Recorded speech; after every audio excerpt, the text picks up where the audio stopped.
Welcome to Flipping Houses for Rookies, the only podcast that shows you how to take back your financial freedom and live the American dream by becoming a real estate investor. Without the banks, without the big wigs, and without the realtor's nonsense. This isn't about selling you coaching or some get-rich-quick scheme. It's about opening your eyes to the possibilities so you can make real chunks of dough, buy your life back, and become a free American. With over 400 episodes aired, we're delivering everything you need to know to find deals, talk to sellers, structure deals, and win big. It's time to take action, change your mindset, and claim what's yours. Real estate is the key to your freedom, and we're here to show you the way. Subscribe now and catch our latest episodes on YouTube at Flipping Houses for Rookies, because your financial freedom starts today. Now, here are your hosts, Bill and Pete.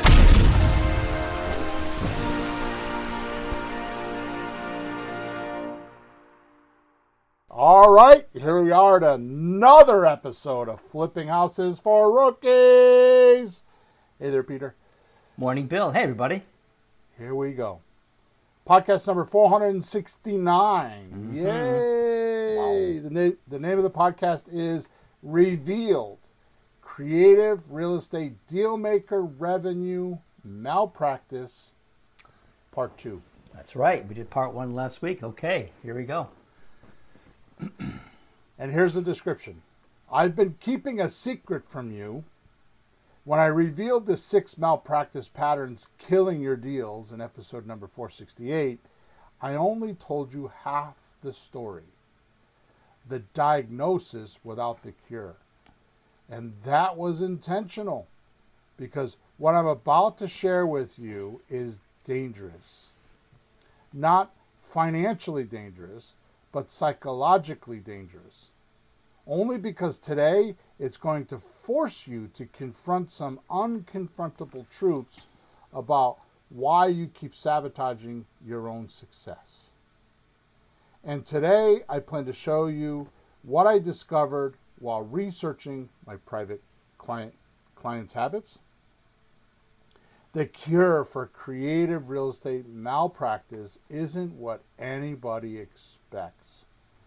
It's not learning new techniques or finding better sellers or improving your offers. It's about rewiring your thinking and point of view when talking to sellers. Your deal-killing patterns aren't accidents. They're not mistakes. They're your subconscious mind's way of protecting you from the deeper issues you may have. Something you probably don't even realize you're afraid of. But once you reveal the psychology behind the malpractice, you can rewire the habits that create it. Then install new patterns that serve you instead of sabotaging you. So let's go. Here we go. All right, so let's do some housekeeping first. Make sure you subscribe to us and like us, or subscribe to us wherever you're listening to us or watching us, because we do a live stream for this podcast when we record it every Thursday morning. 9:30 a.m. Eastern Standard Time. Currently, we're on YouTube in 2 places, Flipping Houses for Rookies and Creative Real Replay. We're on Facebook and we're on LinkedIn. However, I am doing some research to get us on some more platforms, because the software we use can do more. So hopefully by next week we will have another 3 or 4 or more places we'll be streaming to. So you can go check that out.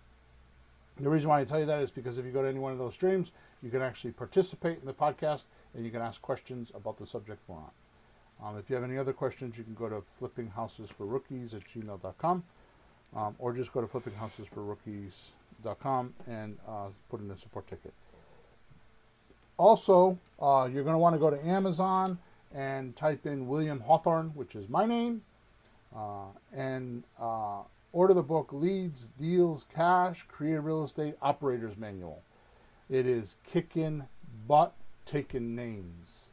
It's the first time that I know of, and I'm not saying this because I wrote it, and this is the reason why I wrote it, that anybody has standardized all of the creative real estate strategies. A lot of people will, a lot of gurus will focus on one thing, like wholesaling or subject to, or, flipping, flip and fix, This does all of them, and it lays out a nice, easy plan for you to get started in creative real estate, even if this is the first time you ever heard those words. Okay, so head on over to Amazon.com, type in William Hawthorne. I actually have 7 books there, but this is the newest book.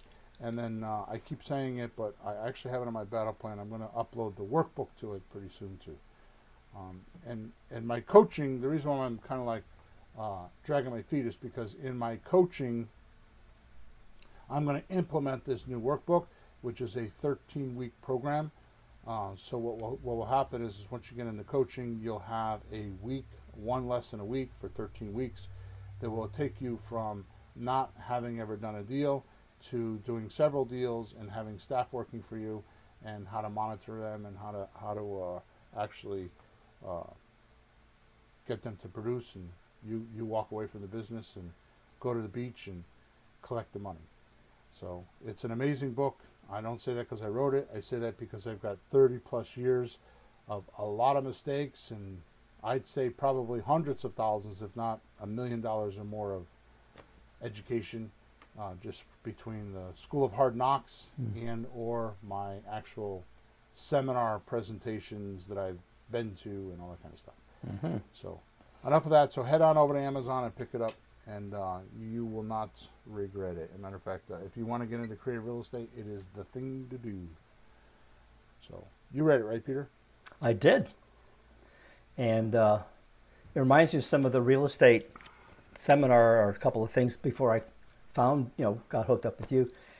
And it just left me confused because it was so much stuff. It was like a bowl full of tricks. Like, okay, what do I do? And I called you up one day and said, oh, just go do this. And I was on my way. Yep. In 2 weeks, we're in a house looking at a house. Yep. So it has to be organized, has to be step by step, and not just saying that. It actually has to be, and that's what it is. Yep. Yeah.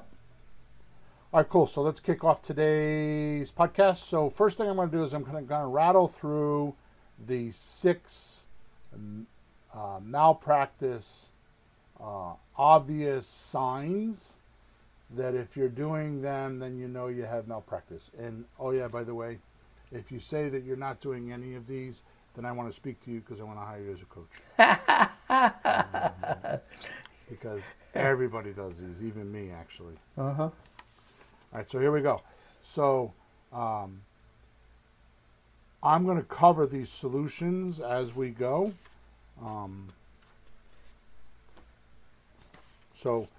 I have a question for you. I'm going to ask you which way do you want to run the podcast right now. So would you prefer I do like malpractice 1, tell you what it is, and then do the solution? Or would you rather I go through 1 through 6, tell you what they are, and then go back and do the solution separately? One at a time would be good. I think it'd be we'd have more time to focus on each of them. That'd be good. Okay, you got it. Okay. So malpractice number 1. Your offer isn't working. In the last episode, we identified that when your offer consistently gets rejected, you're treating systems instead of the disease. I'm sorry, you're treating symptoms instead of the disease. I don't know why I said systems. Right? Oh, yeah. Let me back up. So in the last episode, we identified when your offers consistently get rejected, you're treating symptoms instead of the disease. Making offers based on what you think sellers need rather than what they actually told you. The habit keeping you stuck is jumping to numbers and offers within the first 10 minutes instead of spending time understanding their real situation first. Mm-hmm. So I'm going to put you on the spot. Maybe you can do this, maybe you can't, but give me an example of what that would be like for you. Oh, it's really, really easy. Because when you talk to the seller, they go, how much? Right there. And you're way ahead of it. The horse is way up the road, the cart's way down the road. But because they try to do that. So you can't let them control the conversation. You have to say something intelligent, get some information, and keep talking until you know what you should say. But they'll do that. How much? Right? Yeah, what's your offer? Yeah, what's your offer? I don't want to hear all this. Just tell me what your offer is. Uh-huh. And some sellers are bad enough that they won't even get on the phone with you. They want you to text it to them. Yeah. Yep. Yeah. Now, I could not be very nice sometimes, as you're aware, and because I'm a New Yorker, right? So I'm tempted that when I was doing texting, I'm tempted to text them back and say, "Oh, if you were ill, would you ask your doctor to text you back a diagnosis?" Mm-hmm. Right? Yeah, but you had something more polite that you used to say. I don't know if I've used it lately. It's like, gee, when you bought the house, did you buy it in a text, right, or did you just buy it like that? Just text me a number? Or is this how you would buy a house? Yeah. All right, so let's go into the solution now. So the malpractice, number one, your offer isn't working. Mm-hmm. Okay? The solution is start with thorough diagnosis before any prescription. Mm-hmm. Right? Spend 80% of your conversation understanding their situation. Now listen to these words. They should actually be written down, but I know you won't do it. So spend 80% of your conversation understanding their situation, like their timeline, motivations, concerns, desired outcome. Right? Mm-hmm. So technically, I was thinking the other day, because I was in New York at a convention, I was thinking the other day that, we say the way to buy a house is the 4 steps, right? Yeah. So contact a motivated seller, number 1. Number 2, let them know what you do, like I specialize in lease options or whatever it is, right? Number 3, ask them what's needed and wanted, and number 4, give it to them. And you could do that with my system, because all 7 of the systems, you can give them an offer and still make money. Mm-hmm. Even if they're asking full asking price and they won't bend, you could still make 5% of that deal. Yep. But I was thinking, there's actually in the sales call, there's actually a different way to do it, because because now it's still contact them. Contact means two-way communication. You say something, they say something, and it's with your voice, not with a text, not a message. It's with you personally, eye to eye, belly to belly, toe to toe, and that could be on the phone. But we used to do that anyway. So you would contact them first. But the step that we never talk about, Peter, is if there's a problem, right? Like how to handle them if there's a problem. Like, oh no, I don't want to do a lease option. Oh. So the handle step is missing. Right. That's what I was thinking, and you and I will talk about this offline, but the handle step is missing. So a lot of times what's happening is we're contacting them, and then we're going right down into their pain or their ruin or what their problem is. Mm-hmm. And then we try to bring them to understand how we do this. Yeah.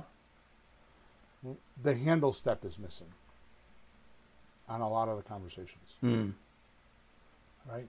So the handle step is like handle them on any concerns they have. Right? So that's why I put it in there, because the reason why I'm elaborating on this is spend 80% of your conversation understanding the situation. timeline, motivation, concerns, Mm-hmm. and desired outcome. Hmm. Right? When did you want to move by? Mm. Oh, okay, that's time. That's timeline. Motivation. What, like, what's the pain? And I'm going to give you a couple. I'm going to give you a couple questions here in a minute to handle that. Right? What are your concerns? Mostly about my offer. Yeah. Right? Or doing creative real estate. Right? Or what are your concerns about selling the house? Mm-hmm. Right? Believe it or not, you guys may not believe me when I say this here, but believe it or not, if you actually dig around concerns, you're going to find some people that say, I'm concerned about getting all the money because I have to pay capital gains tax. Specifically the taxes? I just sold 2 houses. Yeah. 2 houses. I sold two family houses. Yeah. Each one of them was between $200,000 and $215,000, and each one of them cost me between $70,000 and $75,000 to close. And it was because of the capital gains tax. And that money is sitting in a hidden bank account right now, doing absolutely nothing, waiting for the criminals at the IRS to come and take it. Eek. Because I did it this year, so I got to wait till next year to pay it. Oh, So it's got to sit in the bank for a year doing nothing. Right? Yeah. So I wanted to sell it on owner financing, but I have a realtor that sold it, and it didn't quite go that way. Yeah. So now I have a third one I want to do, and I'm getting ready to do it, but I'm going to do it on my own because I want to be the bank. I don't want to pay the capital gains tax. Sure. Right. Yep. So you're going to spend 80% of the conversation understanding the situation, the timeline, motivation, concerns, desired outcome, and only 20% presenting solutions. Most people do that the other way around. Everything that the seller says, oh, it's warm in here. Oh, I could put an air conditioner in there for you. You know what I mean? It's like most calls I listen to are too solution oriented, right? You have to ask questions like, what's driving the need to sell? Right? And I have other questions like this. Or what would an ideal outcome look like for you? Mm-hmm. Right? Until you completely understand their pain before offering any creative structure. So here's what I'm going to do is each one of these I'm going to give you the solution. I'm going to give you the habits you need to change, and then I'm going to give you the quality control questions to make sure you've done this step. Ooh, wow. Wow. Okay. These are all writer-downers. Yeah. So the habit that needs to change is stop running to numbers and offers within the first 10 minutes. Mm-hmm. Like you said, what's your offer? Right? But Bill, I've heard what you said when they do that, because people are going like, yeah, but what the heck do I say? Right? Like, I'm going to tell you that. You do? Okay, good. So build the habit. Well, I just gave you a couple of those questions. So what's your number? You could say what's driving you what's driving the need to sell. Oh. Or you could say, what would be an ideal outcome that you would like for you? Oh, just go straight to those. I see. Yeah, I mean, you could do that, but I have a couple more. Okay. So build the habit of asking. Now listen to this. Listen, I've never said this before. I put a lot of study into this. I think I'm going to turn this into a book, actually.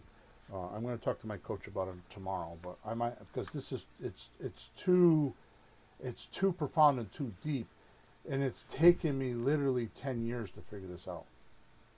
Yep. Yep. Build a habit of asking at least 5 to 7 diagnostic questions. 5 to 7 diagnostic questions before even mentioning any solutions.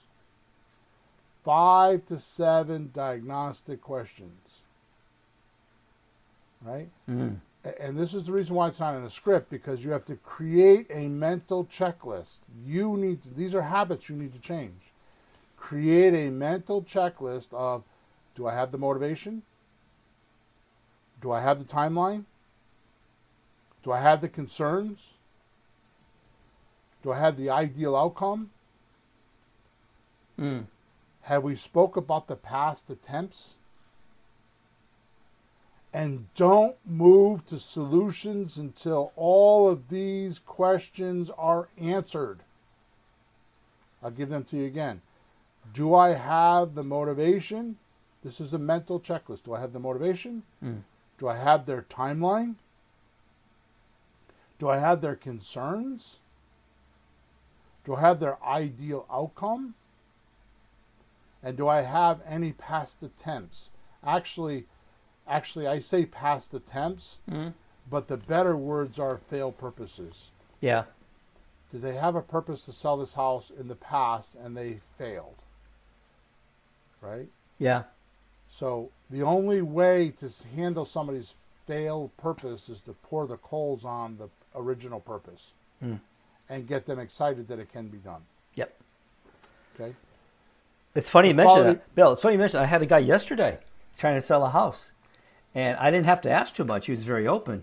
I'm looking at the house online.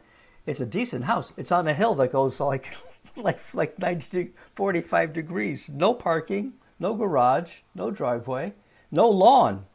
And it's just a wicked stairs just to get in. He goes, I'm not sure who can even live here because you can't be old. You can't have kids. You can't. And that's what people were coming. So definitely he had failure. And it was just really, and several things. And he had to sell it right away because he had loans out on it. They were coming due, So you're right on the money, just with trouble. Right. Wow. Good. So here are the quality control questions. A. So this is as you give them the offer. If they say no, you're going to ask these questions. This is going to be quality control because if you cover everything I just talked about, you should get a yes. Uh-huh. Right? After all of that. Remember, this is malpractice. Creative Real Estate Malpractice, right? Yep. So here's a quality control question. Does this approach address your main concern about, and it's like timing, equity, hassle, any one of those, right? Does this approach address your main concern about, like timing, equity, hassle, your concerns, ideal outcome, any one of those? Yeah.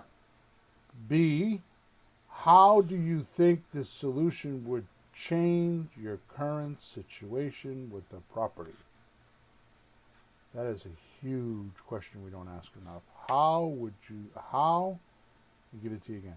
How do you think this solution would change your current situation with the property?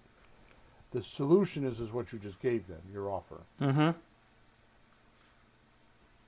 Now, I want to confuse you right now because you can change. I don't want you to write this down, but I want you could change that question to what type of offer do you think would change your current situation with the property? Sure, you're trying to find out what they think would work. Right. So like my big one, which is we're going to cover at the end, is what would have to happen for me to buy your property. Yeah. It's the same thing. Yeah. C, is this the kind of arrangement that makes sense to your circumstances?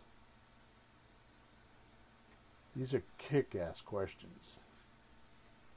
Mm-hmm. Say that one again. So, is this the kind of arrangement that makes sense for your circumstances? Well, that makes sense because a lot of times you're going, yeah, no. So if you just ask them, does this seem to be good? The guy goes, not really. So you stop wasting time and why not? What do you need? So basically the solution is you spend 80% of your conversation understanding their situation, their timeline, motivation, concerns, desired outcome. 20% of the time presenting your solutions.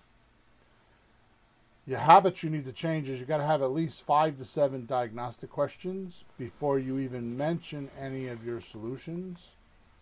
And then if you don't close, and of course the scripts follow along with this stuff, right? This is just mental psychology that you're on with the questions, right? Yep.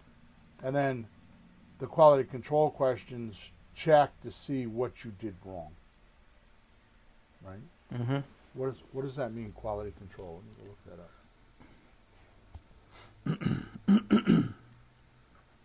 What does that mean to you? Well, there's supposed to be a part of a business or your life where you check what's going on. You keep burning the food, or if the food, you want to keep testing and checking things so you make the most optimum product or arrangement or service, Yeah, so Google says quality control, or QC, is a process that ensures products, service, or processes met specific requirements and standards, aiming to minimize defects and maximum customer satisfaction. That's a good one. Yeah, so QC, quality control, is a process that ensures products, services, or processes meet specific requirements and standards, aiming to minimize defects and maximum customer satisfaction. It involves various activities like inspection, testing, and process monitoring to identify and correct deviations from quality standards. Effective quality control is crucial for maintaining a positive broad image, reducing liability risk, and fostering customer loyalty. That's it, all right. So that's why we're having quality control questions, because I like the word QC. I forgot about that. So not many of us have a QC. No. And here's the big realization. What I do that I didn't even realize I do is I constantly, to me,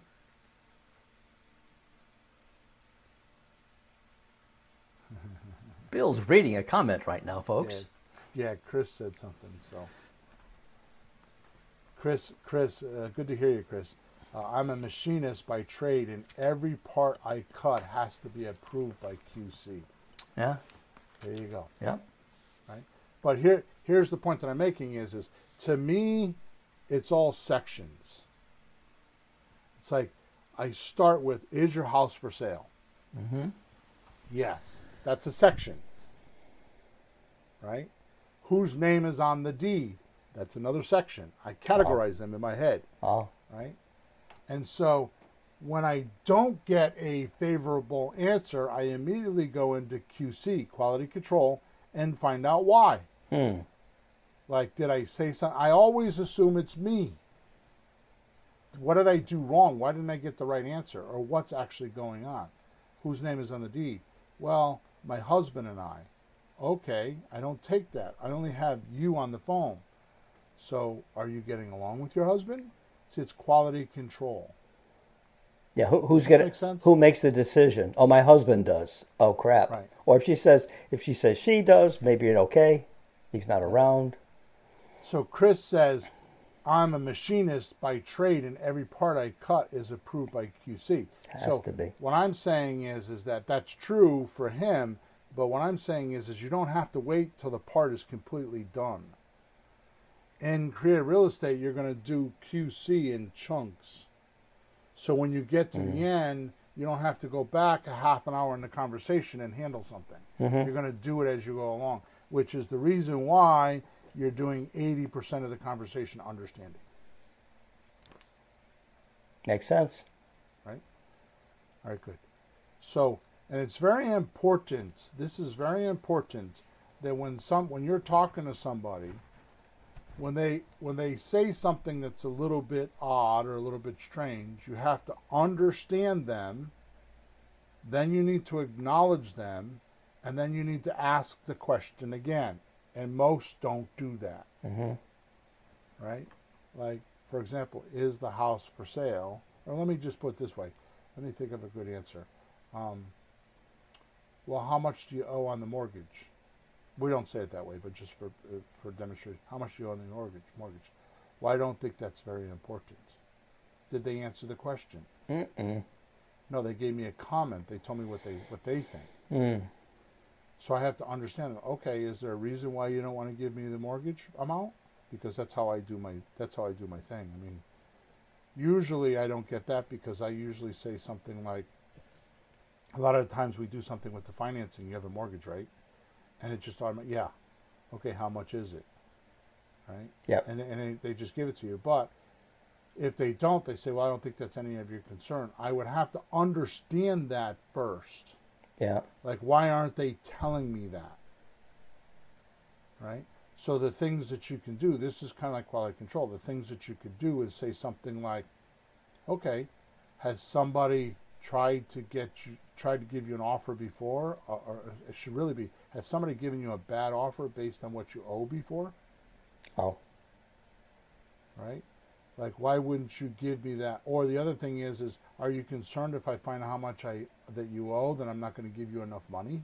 Mm. Once you understand it, then you can say, okay, now that makes sense why you're saying that.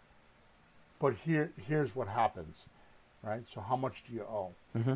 And let me tell you how what I can do for you, right? So you have to understand it, acknowledge it, and then go back to asking the question. Mm-hmm.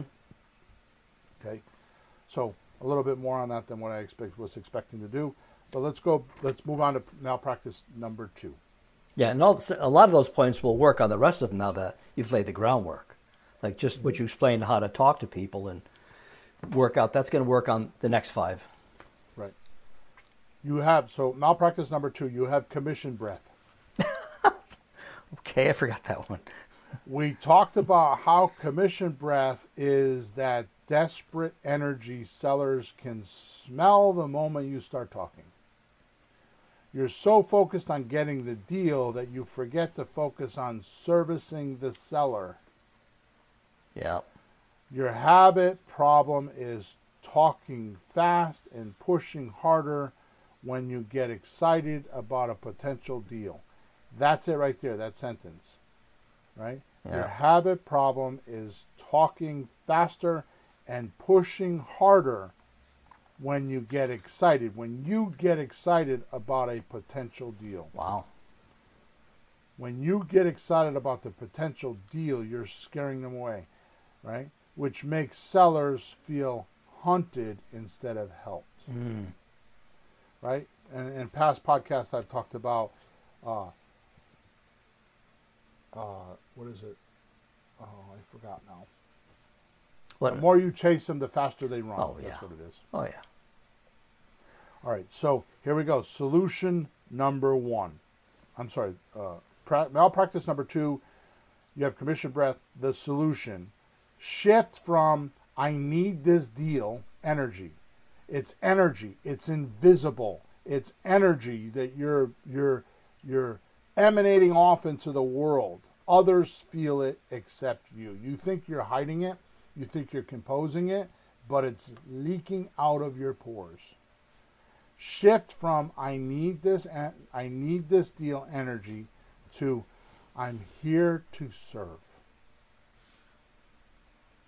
Energy by genuinely focusing on their problems first. Kiyosaki said in his book, I think Rich Dad, Poor Dad, or, God, I got to read those books again. It's either Rich Dad or Poor Dad or Cash Flow Quadrant. Mm-hmm. If you need money, if you're having money problems, the best thing you could do is go find someone else and help them with their money problems. Mm-hmm. I actually did this. I was having money problems, and I went to the church that I go to, and I helped raise $750,000 in 3 months for our church because we bought a new church. $750,000. And at the end, I realized, my money problems are starting to straighten out.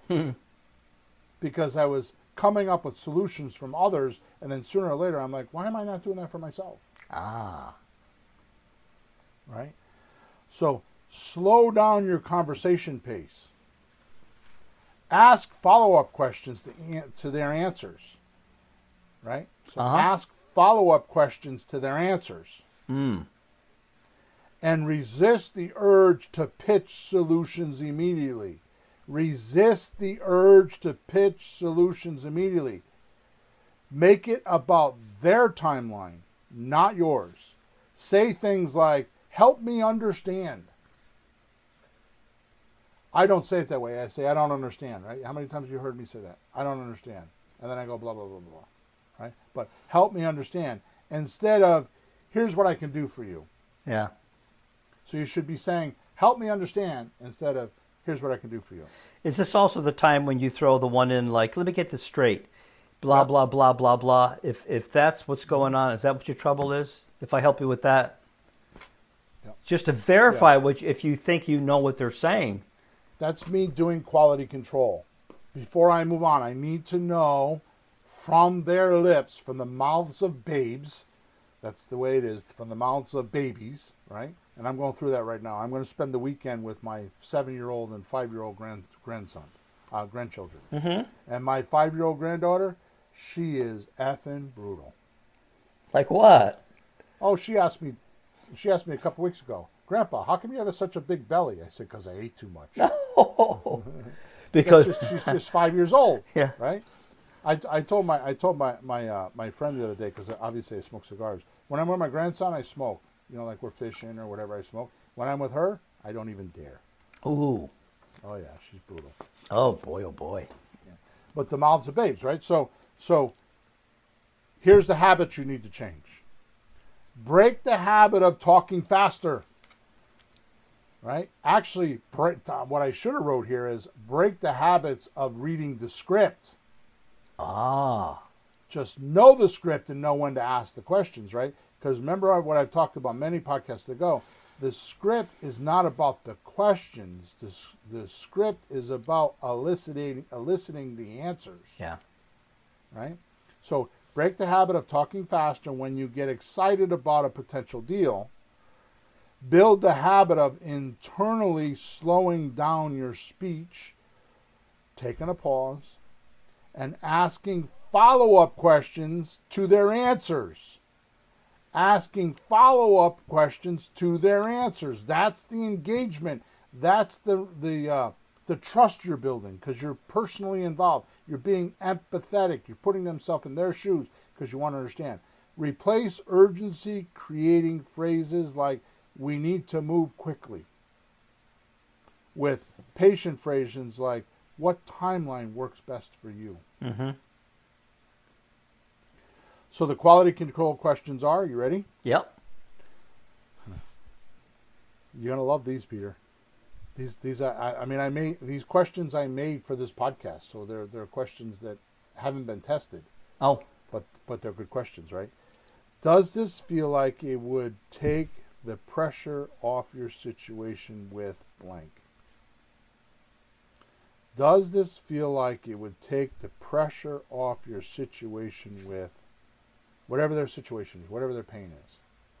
Right? So let me give you an example. Does this feel like it would take the pressure off your situation with your tax lien?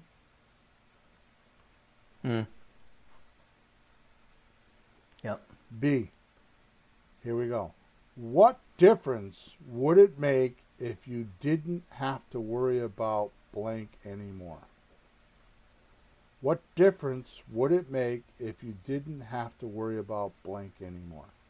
I'll give you an example. What difference would it make if you didn't have to worry about the tax lien anymore?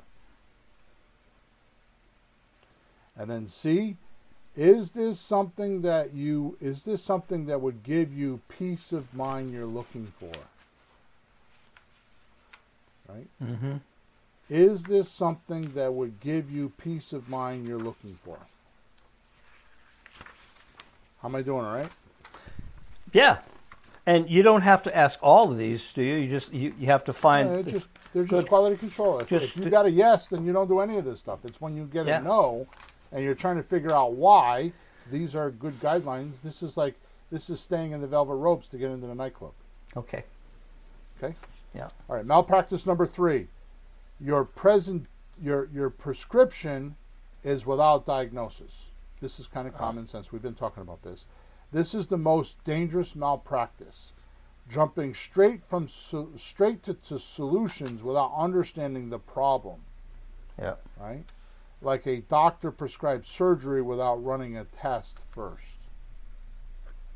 Your habit is saying, here's what I can do for you before you properly diagnose why they need to sell and what outcome would make them happiest. Yep. Right? Mm-hmm. So we won't spend much time on this because we've already done that. The solution is follow the medical model. This is the medical model, right? You ready? Yep. Symptom, diagnosis, treatment plan, prescription.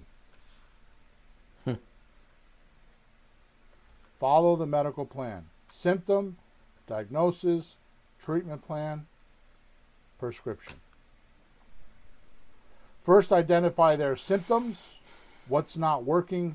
What's not working with traditional real estate models or sale models? Like, what have you done in the past and why didn't it work? That's another good one, right? Yeah, well, you see a house that's expired. It's like, how's the sale going? You know, Right, so how's it going? What's happening? that's right. So first, identify their symptoms. Then diagnose the root cause, why they need creative solutions. Create a treatment plan. Explain how creative deals work, right? And then finally prescribe a specific solution, your offer, that addresses their diagnosed condition. It's very specific, very niche, just for them. Yeah. That's one of the things that I run into when I listen to calls, or used to listen to calls, is it's not our offers are not for the crowd, they're for the individual. Mm-hmm. So in other words, the offers we give are templates, like a letter template. Like you're going to write a letter to somebody. Here's a template. Word gives you a template. Microsoft Word gives you a template. And then you alter the letter to how you know that person, right? Yep. Like for example, and I miss the mark with you all the time on this. I know I do. When you give somebody a gift, it's how connected you are and how thoughtful you were when that person receives the gift. Like it's something like you really thought about it. Mm-hmm. It's not like, oh, I just went to Macy's or Marshall's or Kohl's or wherever, and I just would randomly walked around until I found something that would, you know what I mean? Yeah. It doesn't work that way. It's like, how much do you know the person, and does it do things for them, right? Yeah. Oh, you're not that far off. I mean, no. I'll show you some of the amazing things that were extremely detailed for me. I got things that like, what'd you buy me that for? But no, you're fine. I'm not that fussy either. It's just fine. Yeah. Yeah. Peter's 75th birthday was just recently. That's what we're talking about. It was epic. Habits that need to change. Stop saying, here's what I can do for you within the first half of a conversation. Build the habit of saying, let me make sure I understand your situation first. Oh, yeah, there, see? Right there. There's the question. Yeah. There's the question that you would add, that you'd say to them when they ask, what's your price or what's your offer? Yeah. It would be, let me make sure I understand your situation first. And actually completing the diagnosis before presenting any solutions. Force yourself to summarize the situation back to them before offering anything. Right. Which is what I do. I force myself to tell me what. So basically, you're telling me your pain is the oak tree out front that's going to fall on the roof is the reason why you're selling the house. Well, no, not really. It's not the tree on the roof. It's because I can't afford the insurance anymore. Aha. Oh, see what I mean? By asking, I mean, it's a bizarre example I give to you. I wonder where I got that from, right? So, but you're saying like the oak tree out front might fall on the roof. So the reason why you're selling the house is because you're worried about the oak tree out front. If I didn't ask that question, she wouldn't have said, no, actually, it's because I can't afford the insurance and I stopped paying insurance and I don't want to have the house ruined. But that's another question. Like, well, what happened? Yeah. Like, my husband lost his job. Blah. There's a whole story there. But my point is you have to ask questions about their responses. Yeah. Right? So quality control questions. A, based on everything you told me, does this solution target the root of your blank problem? Based on everything you've told me, does this solution target the root of your blank problem? So for example, based on everything you've told me, does this solution target the root of your insurance problem? Or not paying the insurance problem? Mm. Right? B, how would resolving this core issue impact your overall situation? How would resolving this core issue impact your overall situation? C, does this feel like the right treatment for what you're going through? Or you could say instead of treatment, be solution, either way. Does this feel like the right solution or treatment for what you're going through? Yep. Okay? Yep. All right. Malpractice number 4. Your seller wants a second opinion. We covered how sellers seek second opinions when they don't trust your diagnosis or feel confident in your expertise. Mm-hmm. The habit keeping you here is keeping your thought process internal and mysterious instead of explaining your reason and showing your work like professional consultants would. Before I read number 4, I am going to tell you absolutely positively 2 major malpractices. One, new people don't tell the seller it's their first deal. They try to hide it. And 2, I can't tell you how vital this is. On a scale of 1 to 10, this is 1 million. Wow. Tell them where you're making money. Uh-huh.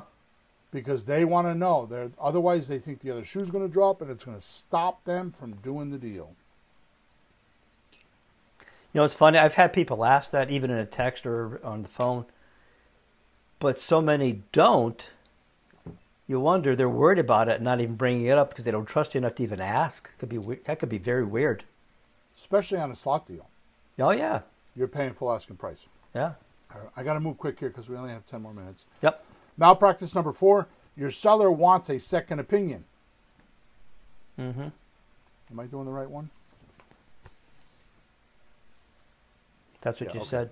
Yeah. Okay. There you go. So Yep. malpractice number 4. Your seller wants a second opinion. The solution: build a diagnostic confidence by thoroughly explaining your examination process and findings. Walk them through exactly why you believe their situation calls for a creative solution, what other opinions they have, and why your recommended approach is the best fit for the specific circumstances.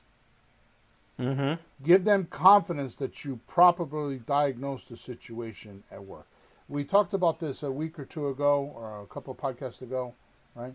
Tell stories of other people that are in their situation. That is how that's how you're showing them your work is possible. Mm-hmm. Whether they're my stories or a story you read in a book or Peter's stories or whatever, tell them, I have a friend of mine that was telling me he had a client that had not paid their insurance, and here's what happened. Right? Yep. So you could do that easily, right? And the other thing is let me see here. What I say to people is, how many people have made you an offer this good? Ooh. If it's the right offer, you ask them how many people, or well, I'm going to get to this later. I'll get to this later, right? So habits that need to change. Stop keeping your thought process internal and mysterious. Build the habit of thinking out loud. I do this all the time. My coach taught me this. I do courses like this. I teach out loud. I've done that. I can't tell you how many times. Like, I come up with a title and a skeleton type of agenda, and then I sell the course, and then we get on a webinar and we build the course together. I teach out loud. That's where this came from. Think out loud, explaining your reasoning, showing why you're asking certain questions, and walk them through your analysis.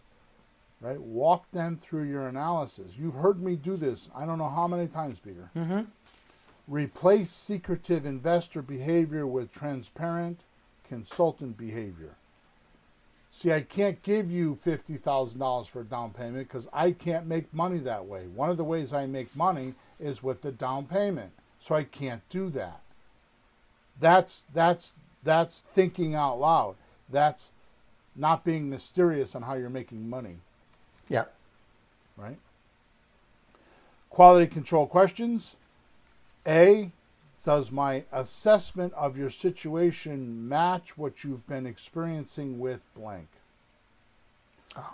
Does my assessment of your situation match what you've been experiencing with blank? What would having this level of certainty mean to your decision-making process? Right? So the reason why you're saying that is because a lot of people will run into a timeline thing. They bought another house, or they have another closing, or something, and their certainty of doing both deals is very low. Mm-hmm. Say the question again. Can you say the question again? So what would you? I'll give that to you again. What would having this level of certainty mean for your decision-making process? What would having this level of certainty mean for your decision-making process? And then number C, or letter C, do you feel confident that we're identifying the best path forward for you? Do you feel confident that we've identified the best path forward for you?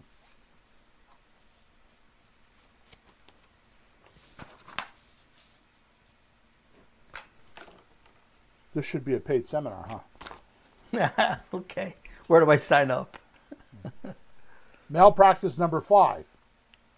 Too much on promises, not on their pain. This malpractice happens when you're so eager to demonstrate your value to, I'll give it to you again. This, my mind started to float off on how I could do this on a Zoom call. This malpractice happens when you're so eager to demonstrate your value. You're trying to demonstrate your value. You're forcing your value onto them, right? That you skip understanding their emotion and practical challenges.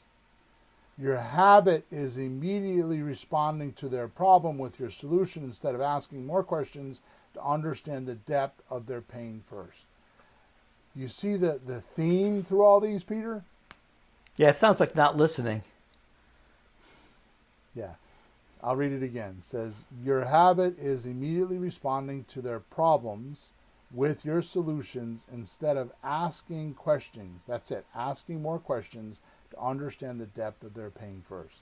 That's the theme. Asking more questions to understand the depth of their pain first. That's the theme here, right? Yeah. Malpractice number 5, solution. Too much on promises, not enough on their pain. The solution.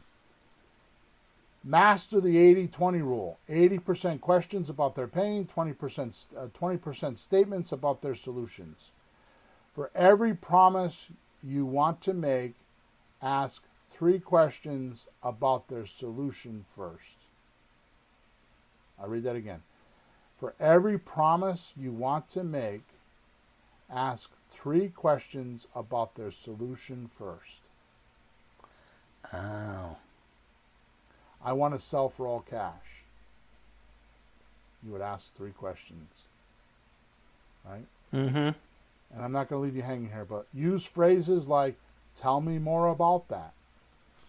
How is that affecting you?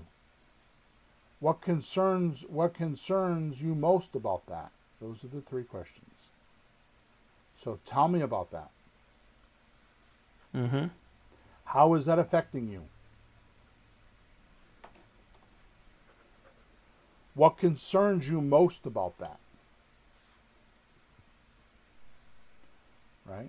So I'm going to read it again. For every promise you want to make, ask these questions about their situation first. We're going to just say the situation is I want all cash. Yep. Use phrases like, tell me more about that. So when they say, I want all cash, okay, good, tell me more about that. Like, why do you want that? Right? Or, Yep. How is that affecting you, wanting all cash? Is that getting you a lot of offers? Right? Or, what concerns you most about that? I'm going to tell you right now, it's going to be closing costs. Ah. Right? Get them talking about their problems before you start talking about your solutions. That right there, that sentence right there, can change you from a deal maker loser to a deal maker superstar on stage telling other people what to do. Mm-hmm. That right there is worth the entire podcast. Get them talking about their problems before you start talking about your solutions. Get them to talk about their problems before you start talking about your solutions. Your habits that need to change: break the habit of immediately responding to their problems with your solutions. Build the habit of responding to their problems with more questions about the problems. When they say, I need to sell fast or I need all cash, I'm giving you 2 questions. I need to sell fast, or they say, I need all cash. Resist saying, I can help you with that, instead of asking, what's driving that timeline for you? Or what's driving the fact that you need cash? Yeah. Find out why. If they say I need a cash offer, well, what's driving you to have all cash? Mm-hmm. And you're gonna get them to talk about their problems before talking about their solutions. You know, it's funny. It could be the same solutions that we thought of in the beginning of the conversation, like 5-10 minutes ago. That's not the point.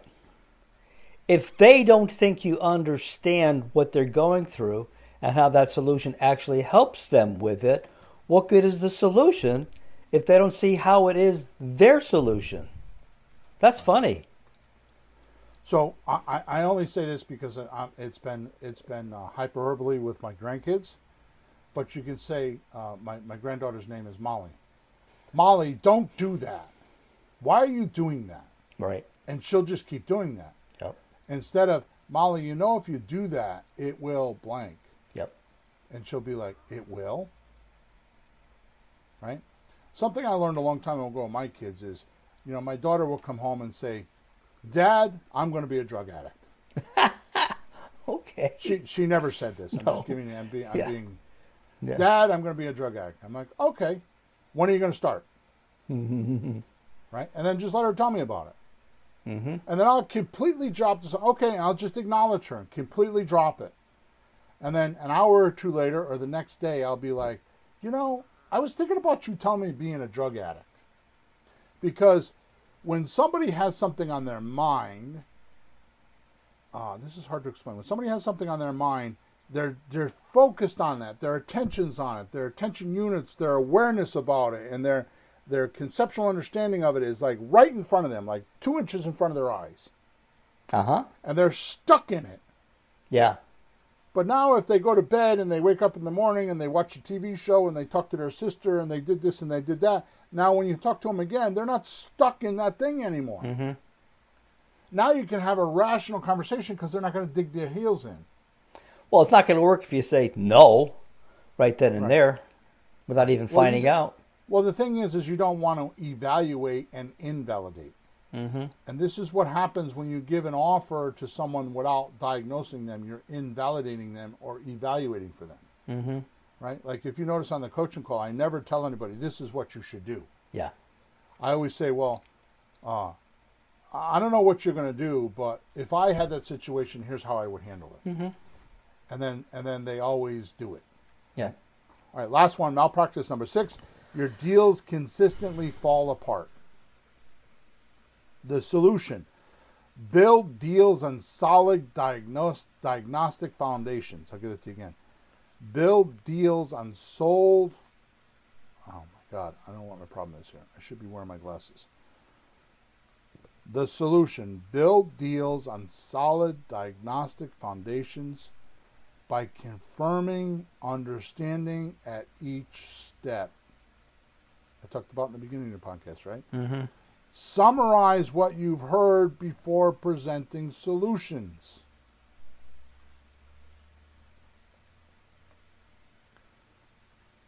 And it goes like this. Let me make sure I understand. You need to sell by X date because of Y situation, and your biggest concern is Z. Is that correct? I'll give that to you again. Let me make sure I understand. You need to sell by X date because of Y situation, and your biggest concern is Z. Is that correct? Now, Peter, if you didn't hear anything I said in this entire podcast,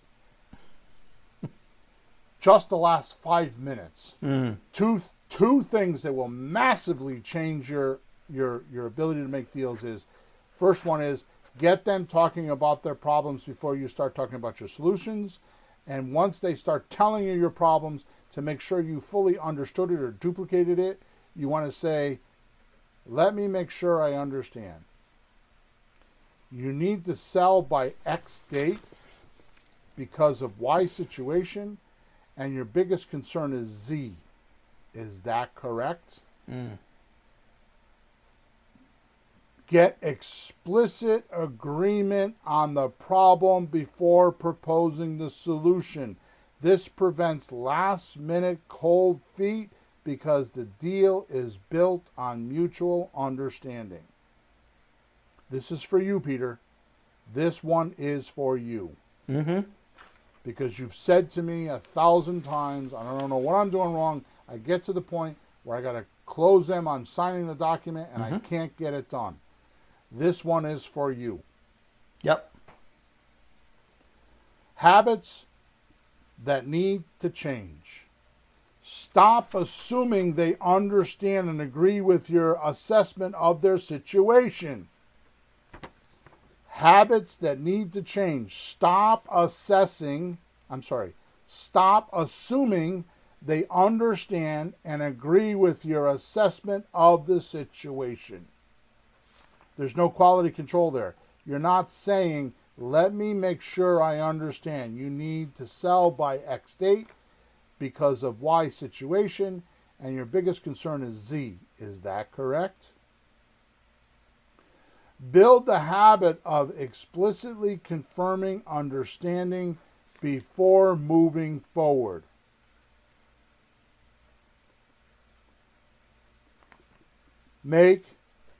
Let me make sure I have it right. Your most used phrase. Get their verbal yes on the problem before presenting a solution. Let me make sure I have it right.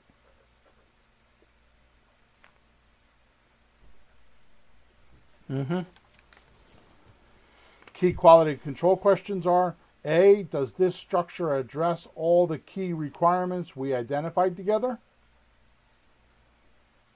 Give that again. A, does this structure address all the key requirements we identified together?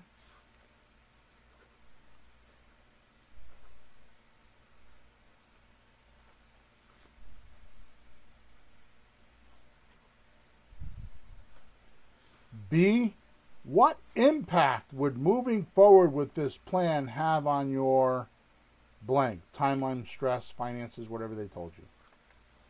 That's a huge question. What impact would moving forward with this plan have on your blank? That's a good question if they're saying, no, I don't want to do a terms deal. Okay, well, what impact would moving forward with a terms deal have on your reason for selling? Right? C, and this is a beautiful question, Peter. I don't know why I never thought of this before. Really? I don't know why I never thought of this before. In this solution or in this offer,